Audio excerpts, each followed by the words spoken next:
लहू को लहू लिखता हूँ, पानी नहीं लिखता। महलों में जो नाचती है मैं उसे रानी नहीं लिखता। काट दे कोई मेरी गर्दन या छीन ले ज़बां मेरी, कातिल को कातिल लिखता हूँ, कभी मसीहा नहीं लिखता। शिवहर के इलाके की, बल्कि चंपारण के इलाके की बहुत ही मशहूर और मारूफ इल्मी, अदबी, फिक्री एतबार से बहुत ही मोतबर सरजमीन, दीनी और अखलाकी सरगर्मियों की मरकज सरजमीन, हिंदू और मुसलमानों की एकता की सरजमीन, सरजमीन ढाका के आज के इस इनकलाबी इंतखाबी जलसे में हमारे पार्टी के जिला इकाई के सदर और आज के महफिल के सदर जनाबे भाई नसीम अख्तर साहब, पार्लियामेंट में गरजते हुए शेरों में से एक शेर, जिन्हें दुनिया इम्तियाज जलील के नाम से जानती है, जनाबे इम्तियाज जलील साहब, पार्टी के सीनियर और तासीसी रुकन जनाबे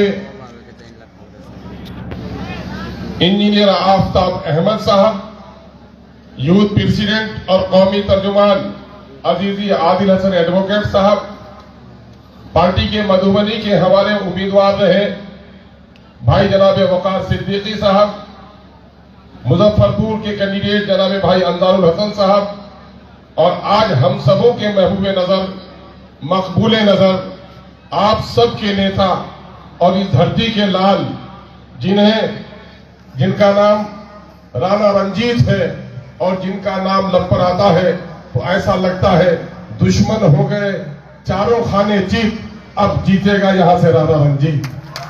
इनकलाबी नौजवानों और गयूर नौजवानों, मैं आप सबके दरमियान में कुछ मालूमाती बातें करने आया हूं। देखो, ताकत किसमें है?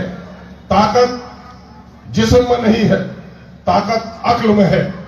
Knowledge is power. और हमारी बस्ती चूंकि इस वक्त सियासी खबरों से बड़ी बेखबर हो गई है, तमाशा भी हो गई है, अजूबा पसंद हो गई है, और इस वक्त पार्लियामेंट के हालात, असेंबली के हालात, अभी बिहार में जो जाति आधारित गणना हुई है उसमें मुसलमानों की क्या दुर्गत हुई है, उससे हमारा नौजवान बेखबर है। ये बेखबरी तुम्हें बर्बाद कर देगी। नौजवानों, बाखबर होने की कोशिश करो। दुनिया में जो कौम बेखबर होती है उसका अमाज का कब्रिस्तान है, और दुनिया में जो कौम बाखबर होती है वो तख्त ताज का मालिक बनती है।